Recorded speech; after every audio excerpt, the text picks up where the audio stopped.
This course is presented to you free of charge by TTJ Tech Services of www.ttjtech.biz and by Stir It Up of www.stiritup.com. And remember, stir is spelled with a U, not an I, so that's STURITUP.com.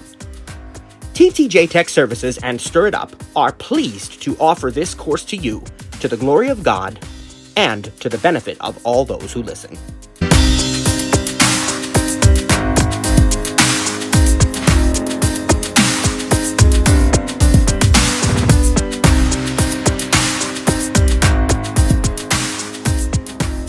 Well, praise God, and once again, welcome to TV for the 21st century. But the Apple TV, first of all, in case anybody's still confused about this, the Apple TV is not a television. And probably most everybody, if not everybody who's here already knows that. But I just want to make sure, right? Because when you hear Apple TV, some people might think that Apple actually makes a television. And it'd probably be very nice if they did. And there have been rumors over the years that they have thought about it, but it's not an actual television. It is a set-top box. So it's an Apple TV set-top box that connects to your television, just like a cable box or just like a Roku or, any other type of Fire Stick, different devices like that. And it's, of course, going to connect with HDMI to your television, which we will talk more about later on in today's session. Now, the main question that we want to answer in this first part of the session today is, how do I get content? What kinds of content can I access? What can I watch with the Apple TV? You notice that when we described this session, we did not make reference to cutting the cord. We used to.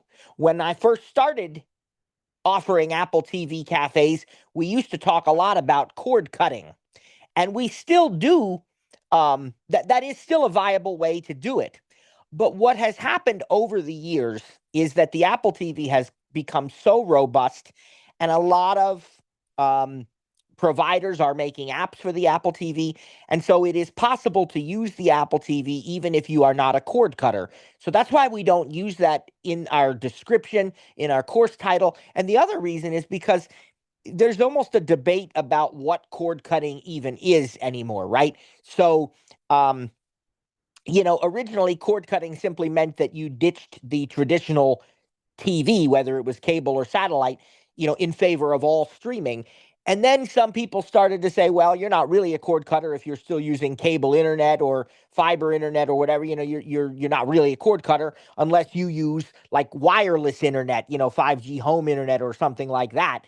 And so now they even have these terms like cord cutting 2.0, which means you are also like a 5G home internet customer. And it just gets to be very convoluted. And it's a lot of, in my opinion, labels that we really don't need. We can describe the process without having to do that. We are going to talk a bit about internet today because it is important with the Apple TV.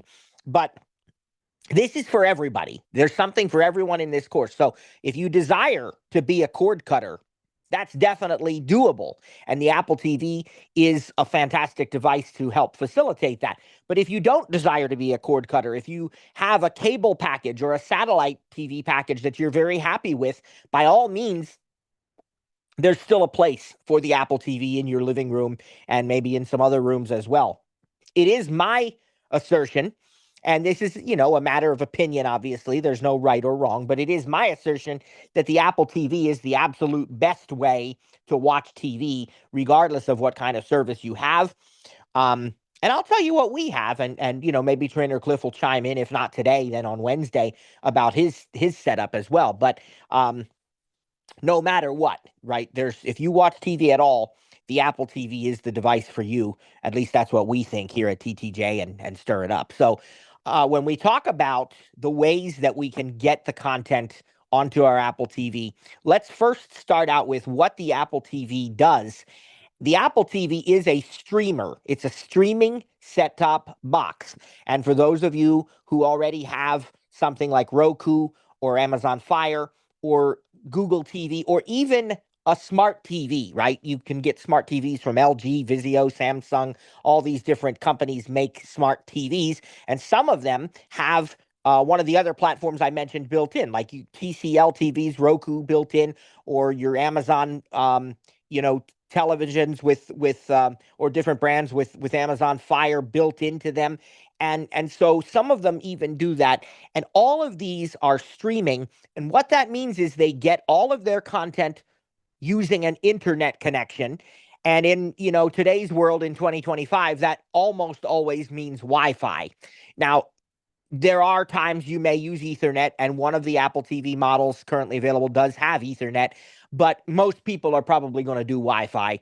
And so we'll talk a little more about that shortly. But what that means to you is if you're going to use an Apple TV, you must have an internet connection, because even if you have cable or satellite or something like that, there's no way to directly connect the Apple TV to your cable or to your satellite. You have to use the internet to do it. And I'll take it a step further. You have to have a very solid, reliable internet connection if you want this to be a good experience for you. Some people ask me right off the bat, well, what speed do I need? That's a common question. And it's a bit of a hard question to answer because it depends on a lot of factors. But I will tell you this, when I do in-person setups for people, when I set up an Apple TV or any other smart home products, I always do speed tests first. If I don't already know what the consumer has, I always do speed tests first in their home, kind of an internet diagnostic, if you will.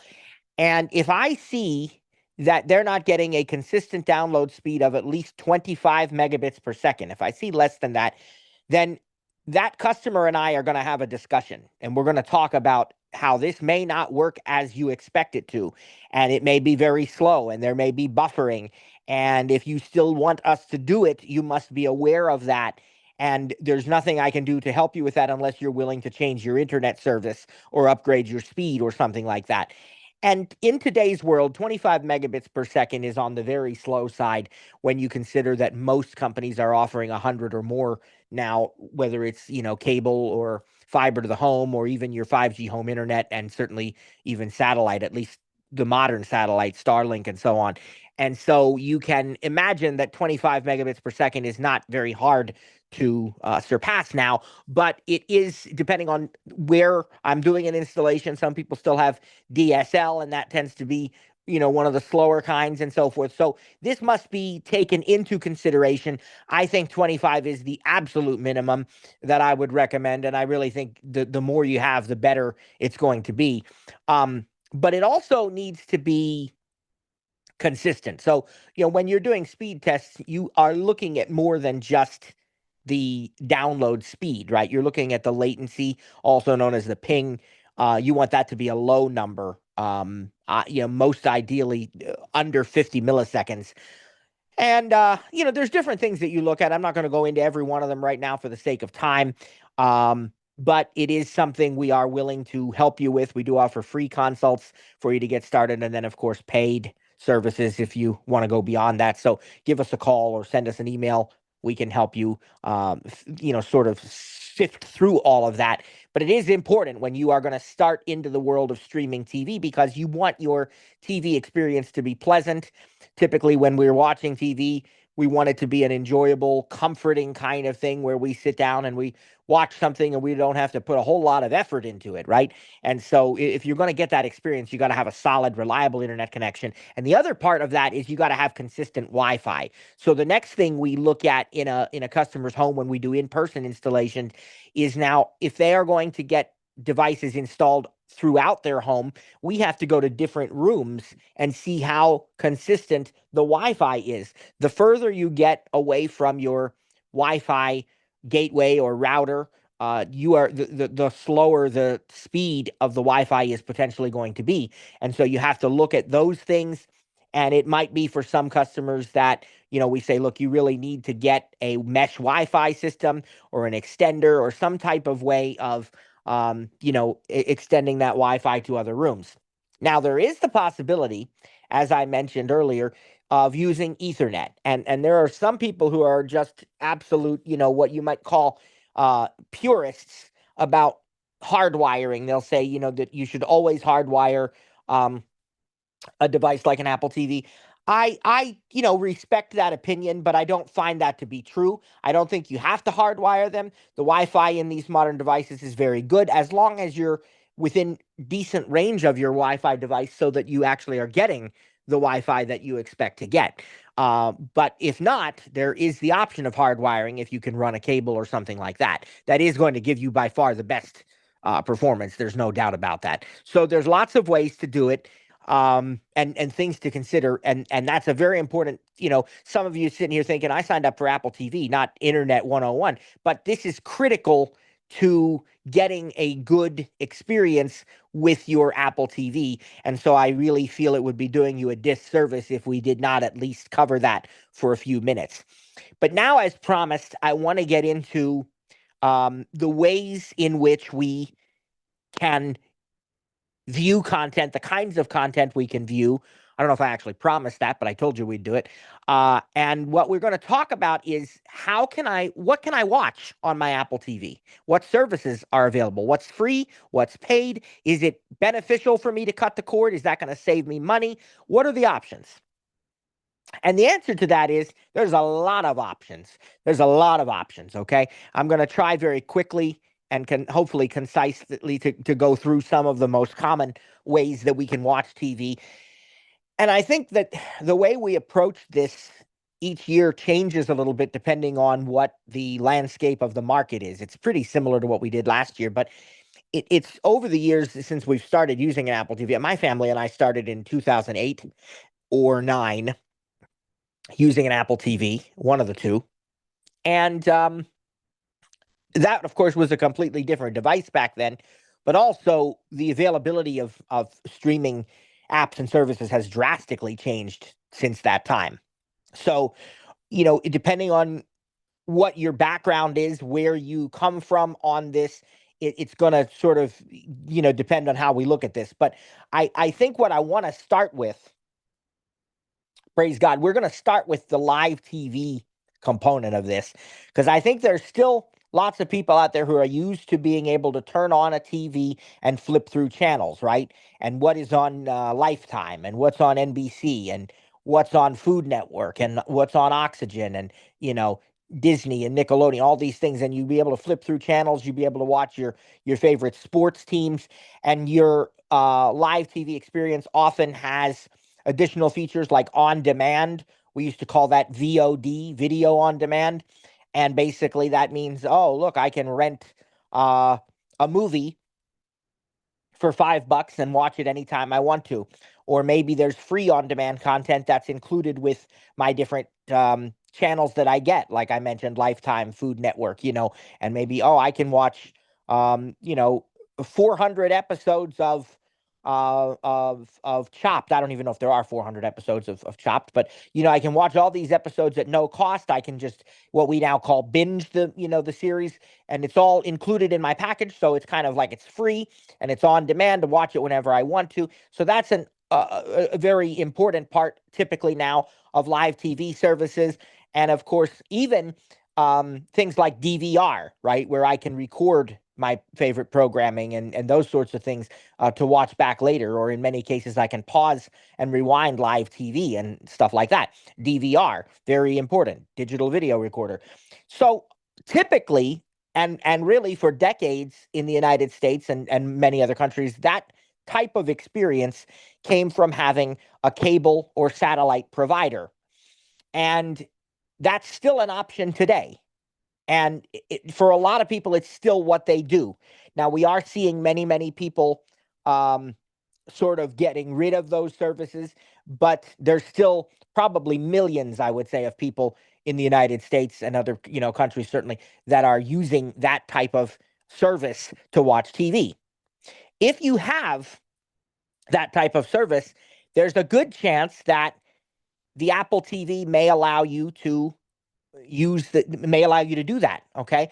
So what happens is the Apple TV, just like any of your other Apple devices, it's based on apps, right? You install an app and you have a home screen and you open that app, and then, just like your iPhone, your iPad, same thing, right? Well, a lot of these cable providers have created apps for the Apple TV. The largest cable company in the United States, of course, is Comcast with their Xfinity offerings to consumers, and they have the Xfinity Stream app. So if I am a subscriber to Xfinity Television, like their X1 service, I can use the Apple TV to watch TV in my home. I can watch everything that I get in my Xfinity TV package. I can do on demand. I can do DVR. I can do all of those kinds of things. And so if you have a service like Xfinity, maybe you have cable boxes, and maybe you decide, well, I want to use the Apple TV instead of a cable box or in addition to the cable box. There's a lot of different options. Now, the particular package that we have, my family and I, through Comcast, it requires us to have at least one cable box. Okay, that's just what that package requires. And so we have one. Actually, we have two, because I have a wireless one in our basement because I just wanted to put an extra one down there.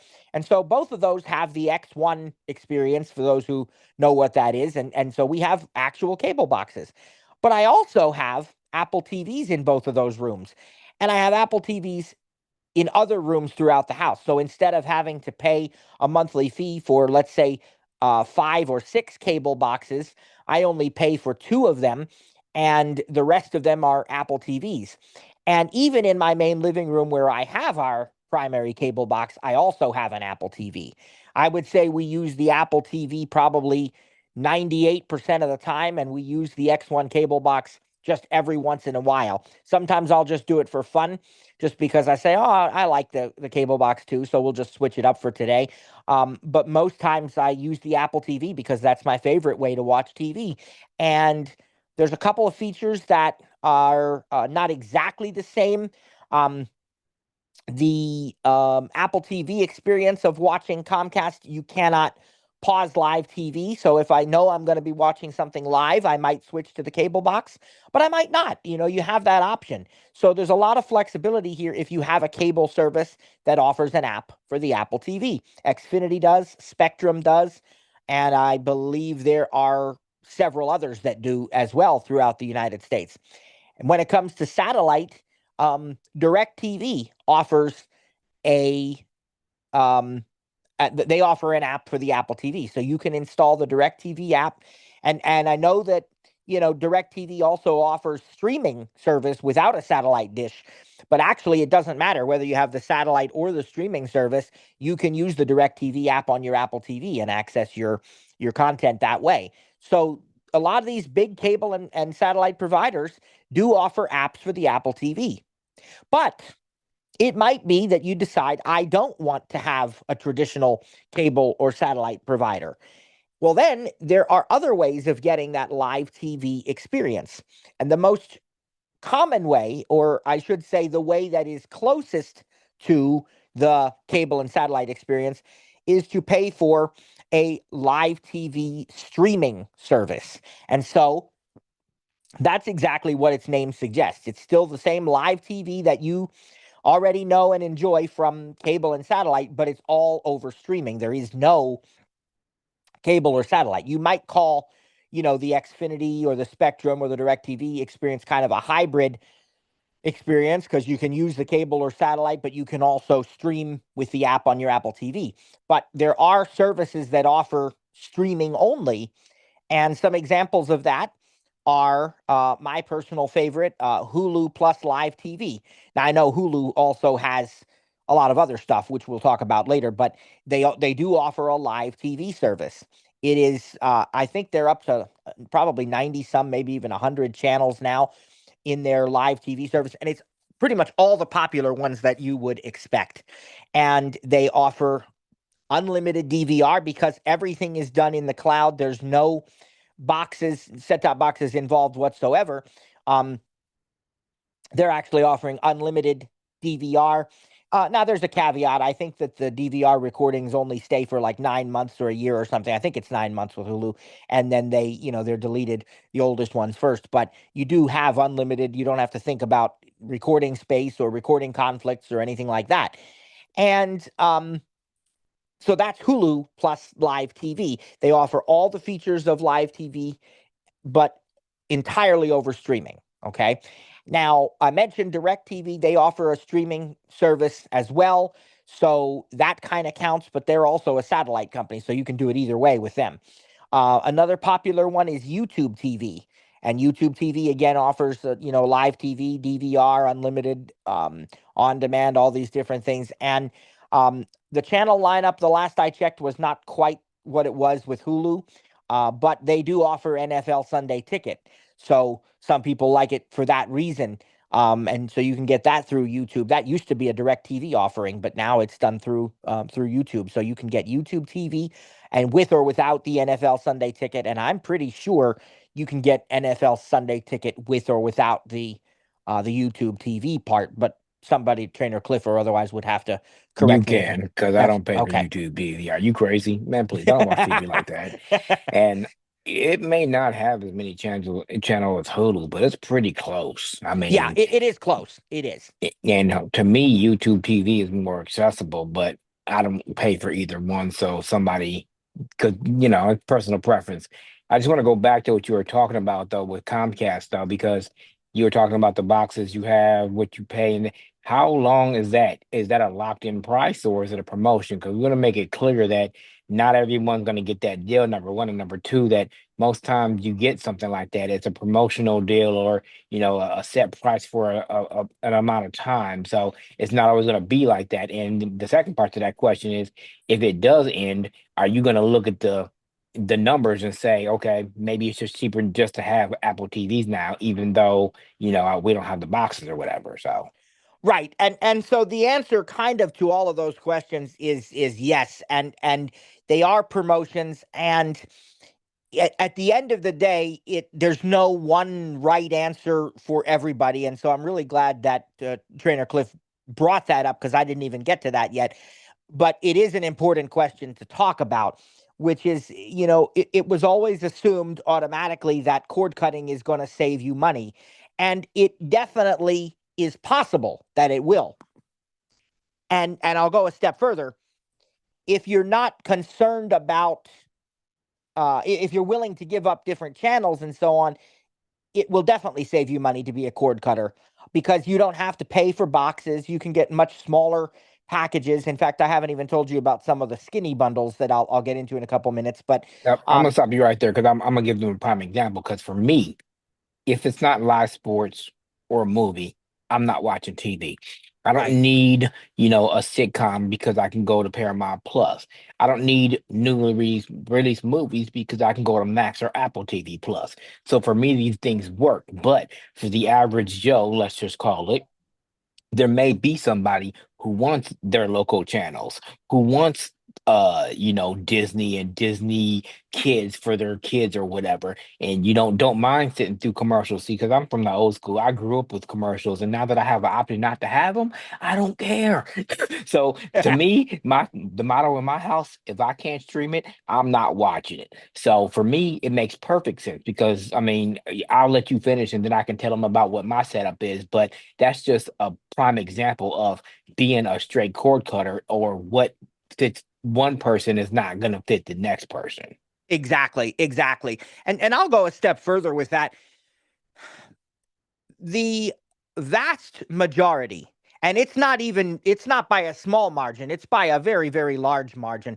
I don't, it's not going to be an exact empirical data here, but I'd say 99.9% of the stuff that we watch in our household is streaming. It is using the Apple TV. When the kids sit down and they want to watch something, they pick a sitcom that we all like. My son, which I think is the cutest thing, and it almost brings me to tears, because here's this, you know, 17-year-old, probably 6 foot tall now, uh, you know, typical boy in a lot of ways. But when he sits down to watch TV, 9 times out of 10, you know what he picks? Full House. I think that's the cutest thing. And so he likes Full House. My daughter, really likes Friends.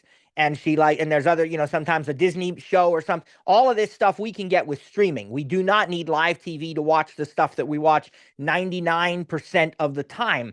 The live TV that we do watch is, um, stuff like American Idol when that comes on, which that'll be in about a month now, I think, right after the Super Bowl. I think it begins the following week and usually goes till May or something. And that's a singing competition for those who don't know. But that is best if it's watched live because you vote on your favorite performers. But I've already thought about how we would handle that if we didn't have live TV, because really my daughter is the one more than anybody else in the household who cares about voting. We all do it, or at least not so much my son anymore, but the rest of us, we all vote. But she's the one more than anybody else who is really upset if she forgets to vote or something.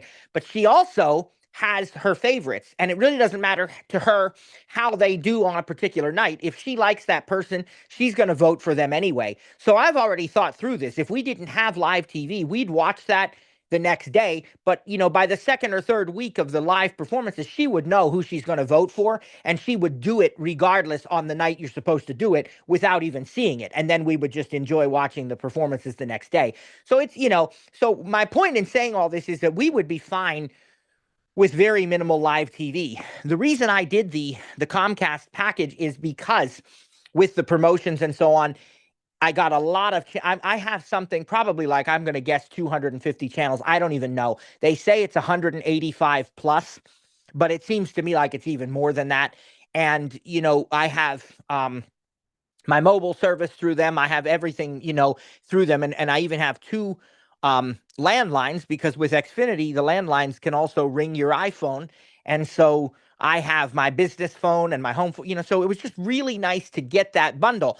But at times I do think about, I could get rid of the live TV portion, or I could slim it down, or possibly altogether, and then either get one of these streaming live TV services, or maybe not even, maybe just watch on-demand TV, which we'll talk about more in a couple minutes. So again, there's no, as Cliff's point was, there's no one right answer for everybody, and we are not here to push cord cutting or staying with your cable service or whatever. You have to decide when you're getting into this what you want to do.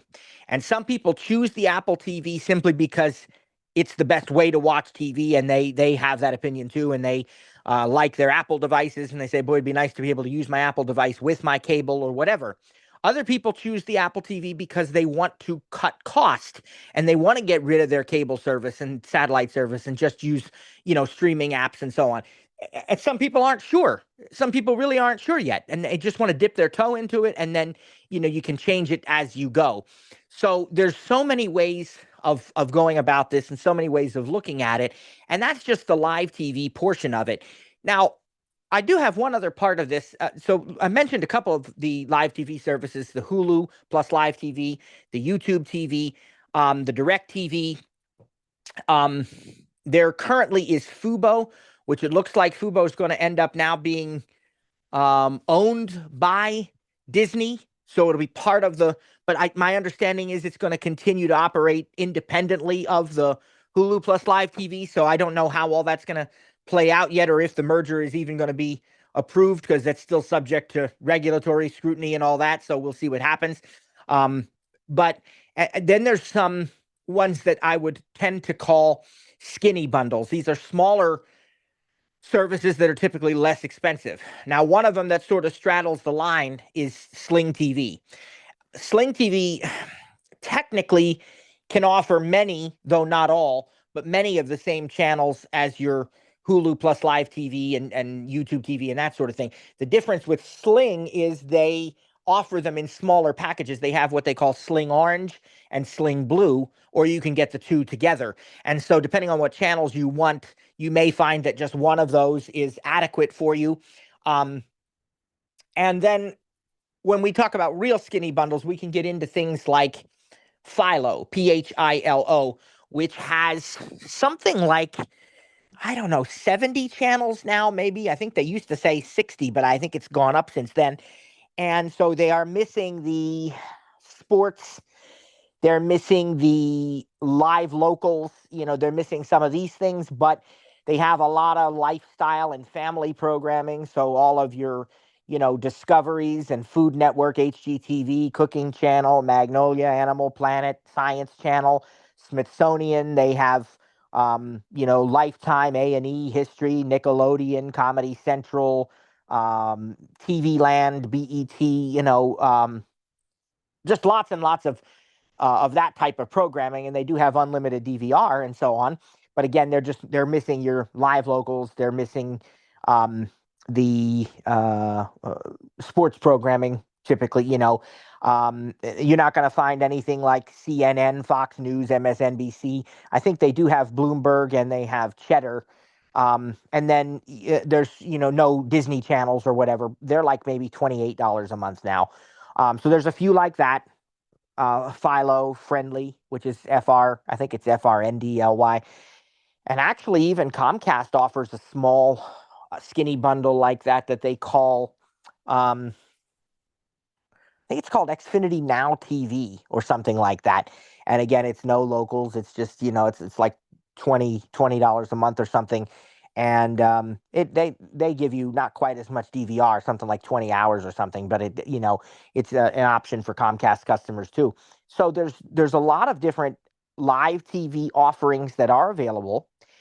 And one of the things that we're going to talk about on probably Wednesday is the different features that Apple provides, which some of your live TV providers are going to support more of those Apple features than others. Just like on an iOS device, you might find an app, that works with iCloud and it works with passkeys, or it works with, continuity or some other feature that Apple has. And then you'll find another app developer who has an app, but their app doesn't support, iCloud or doesn't support this or that. Well, the same thing's true with the Apple TV. There's a lot of features that Apple offers that make watching TV even better, and we'll cover those on Wednesday. And so that may help you to choose a live TV service as well. But having said all that, one of the things I do want to mention right now is that you remember me saying that the Apple TV works by installing apps.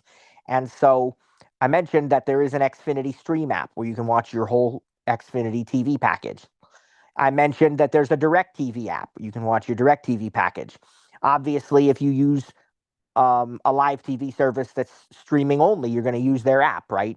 YouTube TV app, Hulu app, Sling app, all of those kinds of things. So what if you have a live TV service that happens not to have an Apple TV app? Because there are a few out there that do not have an Apple TV app. They may have an iPhone and iPad app, but they don't have an app for the Apple TV. Well, in that case, of course, one of the choices you have is you can change your TV provider to get one that has an Apple TV app. But if that's not what you want to do right now, you still may be able to get some of your live channels on the Apple TV through a feature called TV Everywhere. If you've ever watched TV and you see a commercial that says something along the lines of, get even more free episodes by downloading the HGTV Go app, or download the I don't know what else, the let's say the TBS app or something like that. What happens is a lot of these TV networks have apps that you can download, like HGTV, Food Network, Science Channel, Lifetime, A&E. There are apps for these. And when you download those, they provide a certain number of episodes for free. And then the rest of them are locked. And in order to unlock them, you have to authenticate through a provider, meaning you still have to get that channel from a paid service. And that paid service includes things like Comcast, DirecTV. It also includes some of these streaming services like Hulu, Fubo, YouTube TV, what have you. And as long as that channel is in your package, you can sign in with your account credentials for that TV provider, and you will get access to that live content that's otherwise locked. And so if you have a service, let's just say, for example, Dish Network. I'm not trying to pick on them, but they're a great example because everybody's heard of Dish, and they happen not to offer an Apple TV app right now. So if you're a Dish subscriber, if you get well, actually, I can't say Nickelodeon because I think they did away with that one. But if you get, let's say, Food Network in your Dish Network TV package, then you can download the Food Network Go app onto your Apple TV, sign in with your Dish account credentials, and you'll be able to watch live Food Network on your Apple TV, as well as a lot of on-demand content. So TV Everywhere is a great way to sort of fill in the missing gaps if you don't have a specific app from a provider. Now, I just happened to mention to you that they did away with Nickelodeon. Some of these networks are sunsetting their TV Everywhere apps, and that's because a lot of the providers are now actually offering their own apps. So it's kind of hit or miss, but it certainly is a possibility for you. And again, I think if you're really going to use the Apple TV full time, you may want to think about whether it makes sense to switch to a provider that does offer its own app. Now, that's all live TV. That's all we've talked about so far is live TV with its features, some on demand and DVR and so forth, but that's all just live TV. But there's a whole host of other TV out there now that really doesn't have anything to do with the live TV experience. This is often referred to as SVOD, or streaming video on demand. And the services here are everything you're probably already thinking of: Netflix, Hulu, Amazon Prime, Max, Peacock, Disney Plus, Paramount Plus, ESPN Plus. I mean, there's just a ton of them, right? There are tons of streaming services, even smaller ones, and some of them even free, right? You have things that are free. I don't know if they still have Crackle, but they have Tubi and Pluto TV. And, there's just tons of these streaming services. Some are paid, some are free. And there are ways to watch pretty much all of them on the Apple TV. Most of them have their own apps. You can download Peacock. You can download Disney Plus. Hulu even has the streaming portion without the live TV, so you can get the Disney bundle and watch everything in the Disney Plus app, or you can download the Hulu app. Again, Max. And what's really cool is that a lot of these streaming services have much of the same content that you could get by getting the actual cable channel. So, for example, Max is a great example of this. The Max service is Warner Brothers Discovery. So that includes HBO. It includes some content, I believe, from Cinemax. It includes the Warner Brothers library. So that's like your, TNT and TV, a whole bunch of these. And it also includes the Discovery and Scripps networks, what they used to. So that's Food Network, HGTV, that's Cooking Channel, Science Channel. All of these things and more are in the Max app. And what that means is that you can watch on demand pretty much anything from any of these brands. Max, of course, is known for having great movies. They have a lot of movie content. They have some original shows. And then now they've even got the license to Friends. I think they also have Full House, although there's a couple that have it. But they also have all of the, like, as I said, the Food Network and HGTV stuff, so if you want to watch Property Brothers or Hometown, or if you want to watch, Cake Wars or The Kitchen or Guys Grocery Games, all of these things are on Max. And now the Warner Brothers Discovery people have actually started rolling out live HBO in the Max app as well. And so the only difference between this and actually the channel itself is that sometimes they're like one season behind. So let's say that you have a show that has 32 seasons. I might be able to watch seasons 1 through 31 on the Max app. And then when 32 is done, when season 32 has come to an end and they're getting ready to start 33, now 32 will show up in the Max app and I can watch that as well. A lot of times just one season behind on SVOD services. And, that's about the only difference. So I can watch any of this stuff anytime that I want to and at a very reasonable price. Max starts out, I think, at $10 a month, or maybe it's 12 now. It might have gone up a little bit, but it's still, very reasonable. And then you can get higher end packages that give you ad free and a higher streaming quality and things of that nature. But you can get the whole library of content even at that base price. And actually, that one you can do through Apple with an in app subscription, and you can even pay for it by the year. So it's a very good. It might save you a little money to do that too, if I'm not mistaken. But don't hold me to that. But it's a reasonable price. Another example of that is Peacock. Peacock has tons of content from NBC Universal and tons of shows. I watch The Nanny on Peacock. There's a lot of great movies on there. And as a Comcast customer, we actually get that free. It's included, but again, very reasonable price. They have in-app subscriptions. Let's talk about Disney because that's a big one.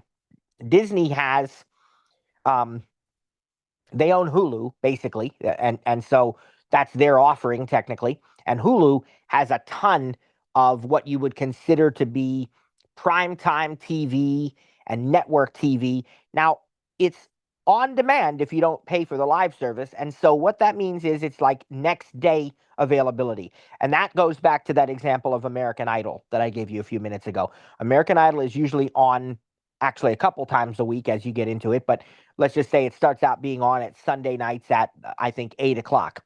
So what happens there is if you don't have the live version of it, you just have the Hulu on demand stuff, a lot less expensive, but it happens to have American Idol. The thing is, you're not going to be able to watch it live on Sundays at 8. You're going to be able to watch it sometime after midnight on Monday. Usually it's like 3 a.m. because I guess it goes by the Pacific time or something. So like about 3 a.m., it will become available and you can watch it anytime after that. And so a lot of that is what you call next day on demand. Hulu has a ton of that stuff from the networks, but they also have a lot of other movies and shows, even some original content. And then there's Disney Plus, which is Disney, National Geographic, Marvel, Pixar, tons of movies, tons of shows. And if you have the bundle, you can actually watch all of it in the Disney Plus app. You don't even need the Hulu app now. And then ESPN Plus can be added on to that. And actually, they have a bundle that includes the Disney bundle and Max. That's a really good value. So you can combine some of these things. Paramount Plus is another great one because Paramount Plus includes CBS, Paramount, Nickelodeon, Comedy Central, BET. It includes MTV content. It includes Smithsonian Channel content. So you can sit down and watch The King of Queens 1 minute, and then the next minute watch Mighty Cruise Ships or Air Disasters or something. All of this content being on demand, entire series. And one of the cool things about Paramount Plus is it even includes Showtime content depending on which package you get. Paramount Plus is unique because you can actually watch it right in the Apple TV app itself, which we're going to teach you about on Wednesday. And so that's what they call an Apple TV channel. So there's a lot of this streaming content. And then, that's not even to talk about Netflix and Amazon Prime and all of that. And as I mentioned, there's some free ones. Pluto TV, Tubi TV, your PBS and PBS Kids apps offer completely free streaming content. There are so many ways to watch TV, and you can have so many combinations of services. And so, what typically becomes a factor is knowing what you like to watch. What's the absolute must have? What are the things that you really, really want to be able to watch? And then figure out what services you need in order to watch them. Maybe it's a live TV service, maybe it's not. Maybe it's a handful of streaming services combined. Is this definitely going to save you money over just, traditional bundles? I think definitely is too strong of a word. It may save you money, it may not. But at the end of the day, that's up to you also, because it just depends on what content you want to have. Now, um, our cousins who live very close to us, they don't watch a whole lot of TV, and they have, I think, a very, very basic package through Comcast that just gives them like the local channels or something. Very small, if I'm not mistaken. But they do have streaming services. They have Amazon Prime. They have um, Paramount Plus. I think. I think they have Disney Plus. They have some different streaming services. Well, New Year's Eve came around, and they wanted to watch, or at least he wanted to watch a sports game and be able to have it on at the New Year's Eve party. Whoever was playing that day, I don't really know. Um, so what he did was he subscribed just there at 11th hour, that afternoon on New Year's Eve. He subscribed to Sling Orange because Sling Orange gave him access to the channel that had the sporting game that he wanted to watch. So another benefit to using these streaming services is you can subscribe within 5 minutes. You can cancel within 5 minutes. It's not hard to cancel any of these services. You can do it entirely online. Hulu actually really has promoted that, because they offer so many packages through Hulu. You can have just the on-demand content, or you can have the live TV Hulu service. What they'll say to you is, well, if you're going to watch some live sports, subscribe to Hulu Plus Live TV during that season, and then downgrade to the standard on-demand package. And then next year, do it again if you decide you want to. So one of the benefits to doing these streaming services like that is that you have that option very, very easily. And so, he was able to get his sports game. I don't know whether he decided to keep, I haven't really talked to him. I don't know if he decided to keep Sling Orange after that day. I'm sure it probably would be one of those things where even if he canceled it, he had it for the rest of the 30-day period or whatever, or maybe there was even a free trial that he was able to get. So he may have had it or may have it for a little bit, but it's entirely personal preference. There's no right or wrong way to do this. Like you said, it's not a one size fits all. I have Paramount Plus. I subscribed for a year. I have Max. I subscribed for a year. Netflix is through T-Mobile, and then I have a couple free ones like Pluto and Tubi. And it's funny that you mentioned Carson watching Full House because my 20-year-olds, that's all she watches too. So they would get along great. Yep, yep. I also have two HomePod Big Brothers, and they're in a stereo pair, and I also have a sound bar that they can all be playing at one time. Although there was a little lag before the last beta update, but they since fixed that. But because I subscribe, and I also have Peacock and Lifetime Movie Club, and those are just choices that I make but again, I choose to subscribe to mine by a year. Like, for instance, Peacock had a $20. If you pay $20, you got Peacock for the whole year. Now that's with ads. The Paramount Plus and the Max ones, them are both with no ads. But I pay once a year. So ultimately, to me, that's saving money, especially because when you pay by the year, you usually get a 15 or 20% discount.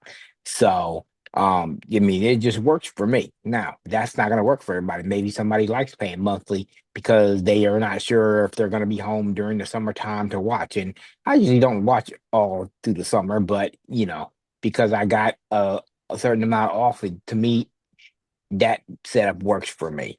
I'm a sports fan, so I mean, Paramount Plus has live sports. Peacock has Sunday Night Football. When it comes to Monday Night Football, I got to jump through a few hoops for that one, but it works for me. But it's ultimately going to come down to what you want to pay for. Like I said, I grew up with commercials. I have the choice not to have them now, so I don't. I'm also a big Star Trek fan, and honestly, that's probably the only reason I have Paramount Plus because the whole library is in one spot. So, at Max, they have some shows on there that I watch. And Apple TV Plus is kind of, I'm gonna call it the redhead stepchild because I have Paramount Plus, Peacock, and Max, and I forget sometimes that I have Apple TV Plus, and they do actually have some pretty good drama shows on there. Not all family friendly, might maybe for more the adult audience, but some of them are entertaining. So, but and Max, to me, they got the classic stuff. Like they got the Roseannes, they got the Friends, they got the Fresh Prince, they got the Martins, the Living Singles, the stuff that you grew up in the 90s. So, it's all gonna depend on what you want and how you want to spend your money and what works best for you. You like monthly subscriptions, everything coming out on the same day, or are you like me? Because my Paramount Plus Max renewals are coming up here in March and April, 1 month after each other. So that's what works for me. To me, it's easier on my wallet, but I'm also not a live TV watcher. If I can't stream it, I'm not watching it. I don't like commercials unless it's live sports. And me and my daughter, who I live with now, and sometimes friends from work, we'll watch an audio described movie together, have pizza and wings, and just chat it up. So, I mean, it just again, it's gonna be personal preference. It's not a one size fits all. But now that you've heard, a couple of different setups, you may be able to decide what works better for you.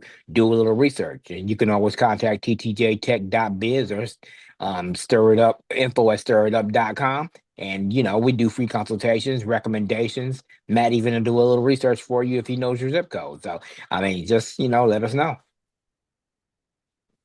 Absolutely. And thank you for sharing that. And just to add on with our setup that my family and I have, the really, as I mentioned, I think you figured this out based on everything else I said, but the most important TV to us is the streaming services. So if I were gonna make any changes, I would keep, the Max, Peacock, Paramount Plus, Disney Plus, those kinds of things.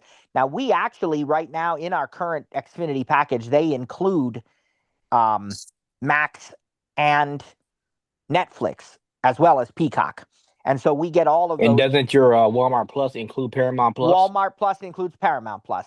So then we have the Disney bundle, so and a few of these Apple TV channels that you can get, like Cliff mentioned, Lifetime Movie Club. I think we have the Hallmark movies one and the Taste Made. There's some of those you can get through Apple. I mean, there's other ways too, but so a And lot of then this if you also pay for Peacock, I think they have a Hallmark channel within that app they also, do. if I'm Yeah. not Yeah. mistaken. You're right. You Um, can get a lot of Hallmark content in the Peacock app. So that's kind of an overview of some of this. Now, there's one other component, and I'm glad that Cliff mentioned Apple TV Plus, by the way, because for the very reason that he said that a lot of it's not necessarily family programming, but there is some that is. And they have the Snoopy, Peanuts franchise now and some other things. But Apple TV Plus has very, very good content, certainly as far as the quality of the shows and so forth. And so that's another streaming service. Um, there's one other component to this that I did not mention yet, and that is the ability to rent and buy movies and TV shows on your Apple TV and really all of your Apple devices through what is being still called the iTunes Store. I don't know how long that name will stay around. I don't have any reason to suspect that it's going away immediately, but I know that, it's sort of been that's iTunes actually is only half true. what's that? The reason I say that is because you can actually buy and rent movies directly into Apple TV Plus, and you don't have to go into iTunes Store to do so. Well, Um, actually, you can't even, I don't even think you can buy them in the iTunes Store app anymore. I think it has to be done um, through the TV app now, if I'm not mistaken. I think they automatically redirect you, but I just mean they're still using that iTunes Right. Store One name. thing I forgot to mention, because it lines up with the Apple TV Plus as well as Max. They both and Paramount Plus. I did touch on it too. All three of those services, especially Apple TV Plus, because they got the MLS soccer and they have a contract with baseball. So you can actually get live sports on Apple TV Plus, Paramount Plus, and Max now. Because Max, I think, has a contract with the NBA and some college basketball also. So if you are a sports fan and you're saying, "Oh, I don't want to pay for ESPN," because that's me. I mean, there are other ways, especially coming up here this next October. Prime has the contract for the NBA also now too. So there will be different ways to get live sports other than having to go directly through your network TV. Well, I'm glad you went back to that because that is something I meant to go back to before I got into what I was about to say. If you, and especially somebody like our family who really doesn't watch a lot of sports, but we do like to watch, let's say, the Super Bowl, you can almost always find the Super Bowl on one of the streaming services. I'm trying to remember which one had it last year. Was it Paramount Plus or was it, I don't know. And I don't know who's going to have it this year, but it's almost always available on one of those streaming services. Over the summer, the Olympics were available on Peacock. So there's a lot of ways, even without having a traditional, cable or satellite service or streaming live app, a lot of ways of getting that content if that's important to you. Um, Now, as I was going to get into, the other part of this is the ability to rent and buy movies. If you choose to, you can rent movies or even buy movies using the Apple TV app, accessing the iTunes store. And you can, when we say, this is anything from new releases to, the classics, from many, many years ago, all kinds of stuff, every genre. And even sometimes movies that are still in theaters will show up that you can buy. Um, when you rent something, it is able to be, you can sort of keep it for 30 days without watching it. Or once you start watching it, then you have 48 hours in the United States anyway to finish watching it and even rewatch it as many times as you want during that period. If you buy a movie or a TV show, because TV shows can be purchased from the iTunes store but not rented. But if you buy a movie or a TV show, you own them, but you don't have to be responsible for storing them. So you don't have to be concerned about, well, how many movies can I buy before I use up my storage space? Because you're not using your storage space. What it basically gives you is, I don't know what the correct term would be. It sounds good to say it gives you a token or an authorization, right? But I don't know if that's really, exact. But it allows you access to that movie or show anytime you want to watch it. And again, you can start on your Apple TV in the living room, pause it, resume it in the kitchen or the bedroom, even resume it on your iPad or your iPhone or your Mac. And the other part of that too is with TV shows, you can buy individual episodes, you can buy entire seasons. And now a lot of what they're doing is these boxed sets, like with shows like Friends or Full House or something. You can pay one discounted price to buy all the seasons of the show. And if it's a current show that is still on live, you can buy a season pass for the current season, which means it will immediately make available all the episodes that have already aired. And when a new episode airs, then, a few hours afterwards, it will be available for you to watch from your season pass, kind of like that 3 a.m. thing I told you about, same sort of thing there. So that's another component to that. That used to be absolutely key when Apple TV first started. Now it's, sort of secondary because a lot of that content is on streaming services, but there's many times when still want to buy something or, rent it or whatever. And when you do buy a movie on the Apple TV, you do get access to what they call iTunes Extras. And that's sort of the, equivalent of the DVD bonus content of yesteryear, right? You have behind the scenes stuff, alternate endings, all these kinds of things are available with the purchase of many, many movies that you can get. And you can get 4K, the latest audio, and you can even get a lot of this stuff has audio described tracks too, which will tell you on Wednesday how to use, how to enable that, how to how to customize the settings and all that stuff. So we'll get to that. So many things you can watch, many ways you can watch it. And next Wednesday, not this Wednesday, but the final day of our class, Trainer Cliff's going to talk to us all about how to watch your own home collection of stuff on an Apple TV using a server or a network attached storage device. And so you can look forward to that as well. So this is kind of an overview of how to use, not so much step by step how to use, but the kinds of things you can do with the Apple TV, the ways you can use it, the things that you can watch on it. So I want to talk to you about the Apple TV very quickly. You have two choices right now. Now, that is as of today. If you're listening back later on YouTube or on the podcast, this session was taught on January the 13th, 2025. So the information I'm sharing is current as of that date. It could change anytime. You're watching this on YouTube, it may be already different. But as of right this moment, there are two models of Apple TV 4K that you can buy. One is the Apple TV 4K Wi-Fi model, and the other one is the Wi-Fi plus Ethernet model. I think they go for $129 and $149 respectively. And the Wi-Fi model only has, I believe, 64 gigabytes of internal storage, and the Wi-Fi plus Ethernet doubles that storage. It has 128 gigabytes, and it also has some additional wireless technology like Thread, so it makes it able to be better used as a home hub. You can use the Wi-Fi only model as a home hub, but the Thread technology is going to make things faster. It's going to improve things a little bit. I'm not going to go into all the details of that right now. So there's two models you can get, and depending on which one you get, you will or will not have that Ethernet port. But every Apple TV is going to have a power port, and it's going to have an HDMI port. You'll get the power cord included. You'll have to purchase the HDMI cable separately. So please be aware when you're buying an Apple TV, if you need an HDMI cable, to add one to your cart as well, or make sure you already have a good one at home. But make sure it's a good 4K HDMI cable. And, I often just recommend buying a new one. That way everything's fresh and latest standards and stuff. And if you order from TTJ, we will ask you, do you want an HDMI cable? And we'll give you, a quote on that as well. So once you've got your Apple TV, obviously we have to connect it. And we're going to tell you how to do that. Basically, it's just a matter of plugging it into power and then using an HDMI cable to plug it into your television.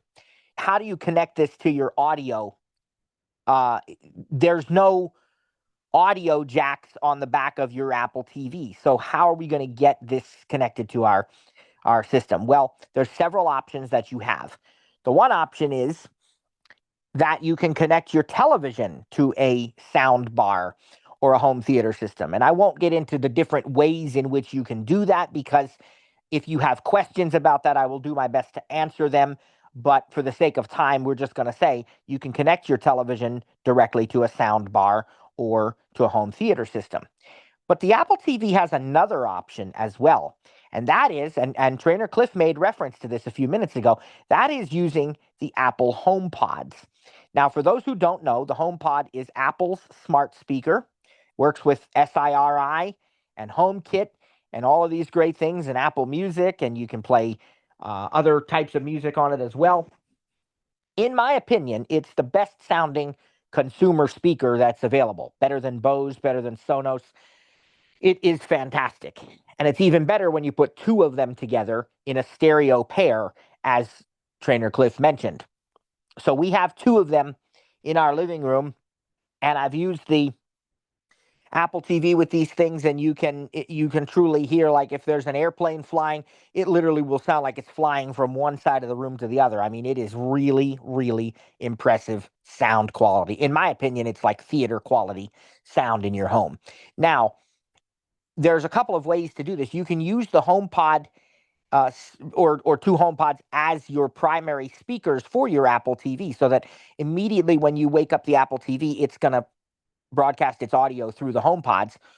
Or you can use a thing called AirPlay, which we'll talk about in more detail next week on Monday. But basically what that will do is it will keep the default speakers, whatever else you have. If it's a sound bar, or maybe it's just your TV speakers, right, that are built into the TV. But then you can AirPlay on demand, on the fly, whenever you want to, and you can use your HomePods. And the nice thing about AirPlay, too, by the way, you can even use, AirPlay for other things like other rooms of the house. So we have HomePods and HomePod minis throughout the house. And one of the things that I have done at times is I would be out in the kitchen maybe, and I've given this example in previous years. We're going to watch something and we're starting to watch a movie, and the kids say, well, let's have a snack with this, but they don't want me to pause the show or the movie. They want me to let it play while I go make the snack. So I said, all right, well, let me just AirPlay it to the kitchen, and then I can still hear it while I'm making the snack, and I don't have to miss any of the show, but I also don't have to pause it. And so that's something we've done over the years. Or if I'm eating out in the kitchen, even maybe I'll put the sound into the HomePods because I don't need to see the thing, right? I can just listen. So, I can do that as well. Nowadays, our sound from the living room is such that I really don't even need to do that in the kitchen or dining room. I can still hear it, but the option is there using AirPlay. So that's another way that you can get audio onto your Apple TV is through the HomePods. And by the way, the Apple TV also works with your AirPods automatically. And well, when I say automatically, in other words, the AirPods are going to already be paired with your Apple TV once you pair to any other Apple device because it's, with iCloud and your Apple account. You'll have to go in and manually select the AirPods. It's not going to automatically play through the Apple TV, but you go in and choose that as your audio destination. Um, and it also works with Bluetooth, so you can actually pair other Bluetooth speakers with your Apple TV, and we'll talk more about that probably next Monday. All right, so let me now go over with you the Apple TV remote layout, and then we'll talk about VoiceOver very briefly. The Apple TV remote, as I said, is more accurately called the Siri Remote. And I am holding one in my hand right now. It's the latest model. It's all aluminum, feels very good in the hand, very small remote, nicest remote I've ever seen for a TV device, that's for sure. On the bottom edge of it, you have the USB-C connector. Older models will have the Lightning connector. Now it's USB-C. All you have to do is use your Apple, charger with a USB-C cable and plug that into your Apple Siri remote to charge it. Now it will come charged or mostly charged if you buy a new Apple TV, and that battery is going to last for months. I mean, you can check the battery status in your settings, but it will last for months. And then when it's time, you'll get an alert on the TV, and you can plug in the Apple remote, as I said, with a USB-C cable. I think that's something like 3 or 4 hours it takes to fully charge. You can use it while it's plugged in, though. So that is the bottom edge. So if you are holding the Apple remote in your hand with the buttons on top, you'll know you're holding it right because the bottom edge that is closest to your body is where the USB-C port is going to be. Now, holding it that way, let's take a look at what the buttons are so you can learn these. There are not that many, so I'm just going to do this here. At the very, very top right corner of the Apple TV Siri Remote is a round button, just one singular round button. That is your power button. Now, the Apple TV really doesn't ever truly, quote unquote, turn off. It goes to sleep, and that button can wake it up. It's not the only way to wake it up, but it's one of the ways to wake it up. But depending on your television and your other equipment, that power button will also turn on and off your TV, maybe your sound bar, things of that nature. So it's going to depend a little bit on the age of your equipment and exactly what you have. But most often nowadays, that's going to turn everything on. Now, in rare cases, if you have something that won't be able to be controlled automatically, you can actually teach the Apple TV remote to control other devices. And we will talk more about that probably either Wednesday or next week. But for me, for example, with our setup, I do have a sound bar. If I'm using the sound bar, what I typically first do is I simply press the volume up button on my remote, and that wakes up the sound bar. Then I press and I hold that top right power button, which is again at the upper right hand corner of the remote. And you press and hold that for 2 or 3 seconds, and that turns everything on. And I am at my Apple TV home screen at that point, or wherever I left off, but typically the home screen. All right, directly to the left of that power button and just down a little bit, you're going to feel a round circle. That round circle is what is known as the click pad.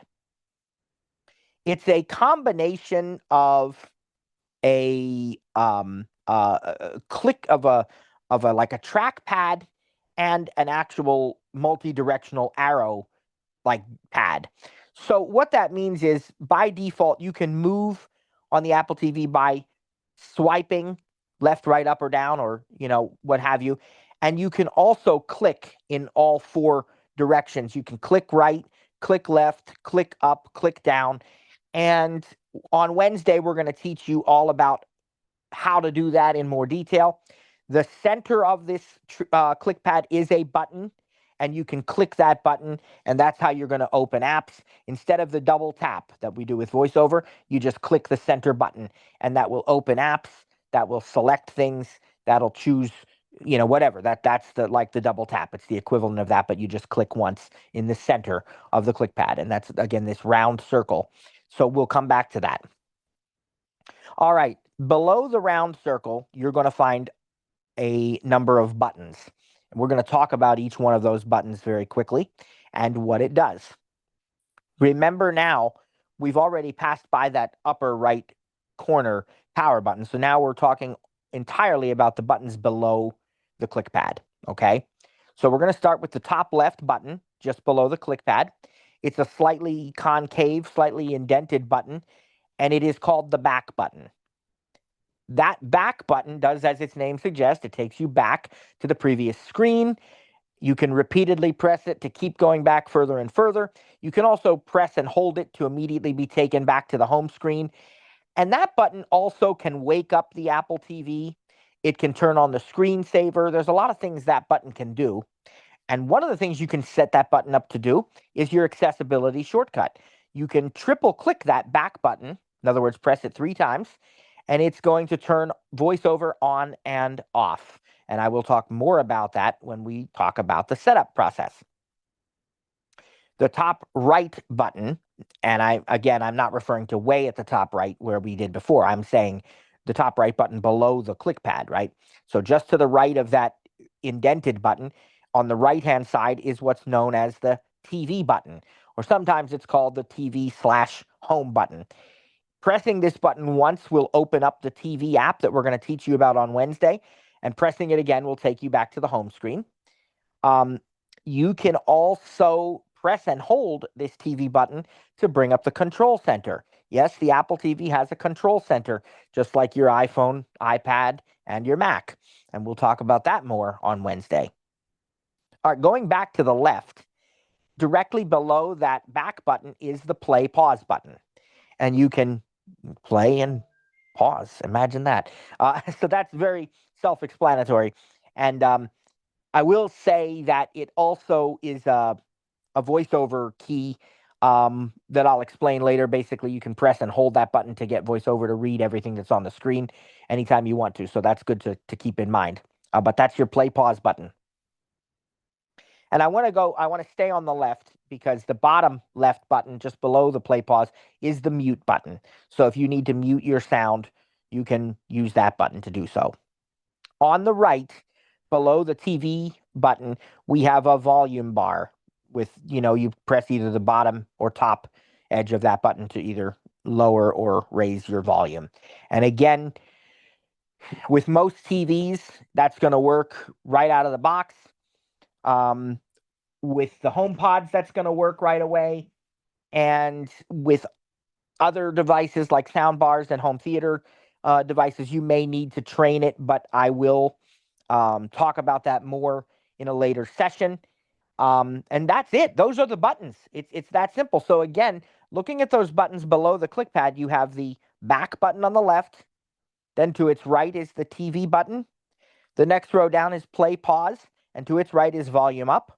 And then at the very bottom left is mute. To the right of that is the volume down half of that button.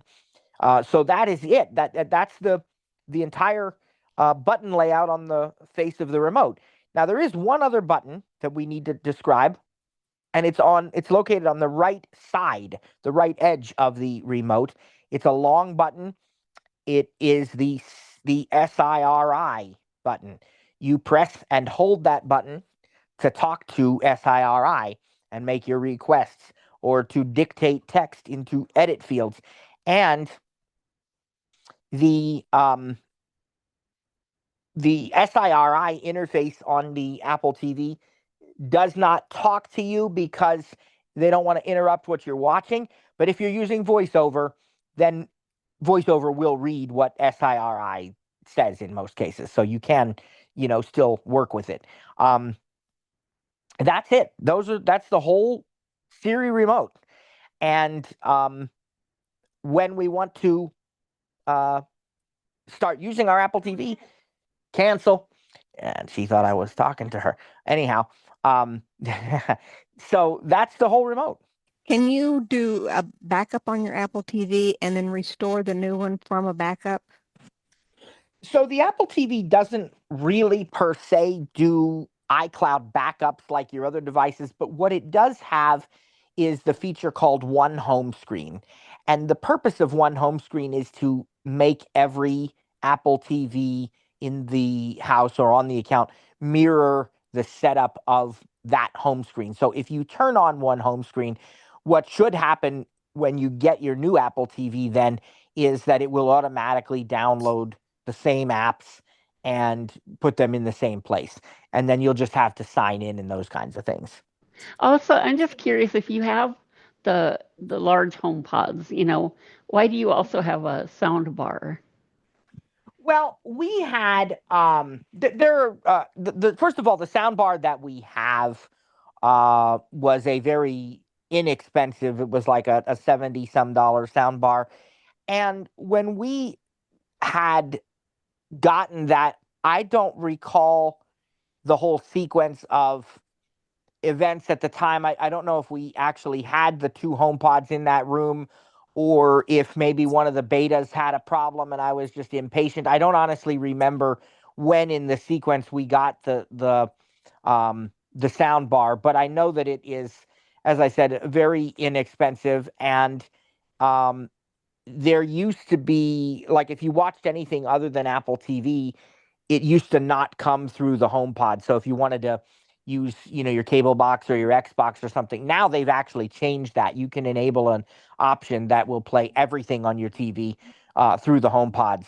But it wasn't always the case. So, I see. yeah. So it's just kind of a Yeah. combination. And then, like, even now, so, some people don't like if you turn if you make the setting so that the HomePods are your default Apple TV speakers, then everything comes through the HomePods like VoiceOver and all of that. But not everybody likes that. Some people like that to still come through the TV. So you would instead AirPlay, just a lot of different options there. Yeah. I have a soundbar as well as HomePods, and the reason I Right. originally did it is because I'm a sound junkie, and what I mean by that is I like watching action movies and playing Yeah. video games with good sound. And what I would do before ARC, which is audio return channel, and I'll get to that in a minute, but I would do is I would select my TV speakers and my stereo audio pair from my HomePods to all play at the same time. Because Right. my house, I used to have a 2,700 square foot house, and where the system was set up was in the bigger part of the house, so it was 1,500 square feet. So the HomePods would be in the back of that room, and the sound bar would be in the front. So in order for sound to get through all of that room, I Sure. would connect all of them together. Now, right now, if you select both of them without using ARC, the HomePod stereo pair and the sound bar, VoiceOver will automatically come out of the TV speaker slash sound bar, but not the HomePods. But I mean, it's up to you on how you want to do it, because if you only select the HomePods, then Siri will only come out of one side.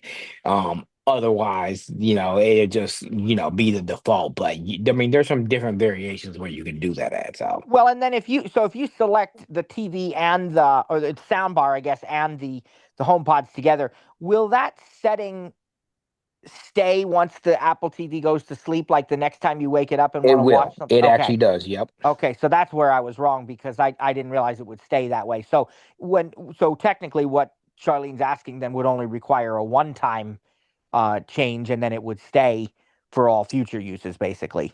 Oh, Yeah, that was the issue with that it was having before, because you always had to pick it, but now it does keep that Sound, setting until okay. you change it. Okay. And even if Okay. you didn't, but it does. But even if you didn't, it's so easy to hit, hold Right. down that button and go to the Right. control center and do it anyway. But Thanks for joining us, everybody. God bless you, and we will see you on Wednesday. Actually, we may see you tomorrow. We have Tuesdays with TTJ at 2 if you want to come to that as well. Take care, everybody.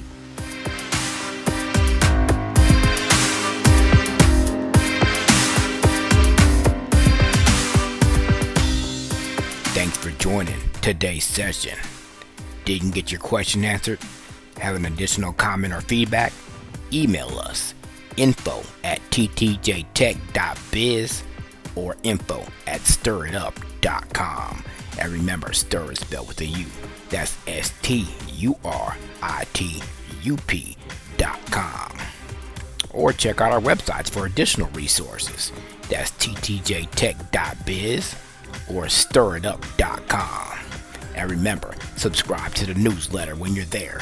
That way, you don't miss out on any upcoming announcements or events. Thanks for joining us. God bless, and see you next time.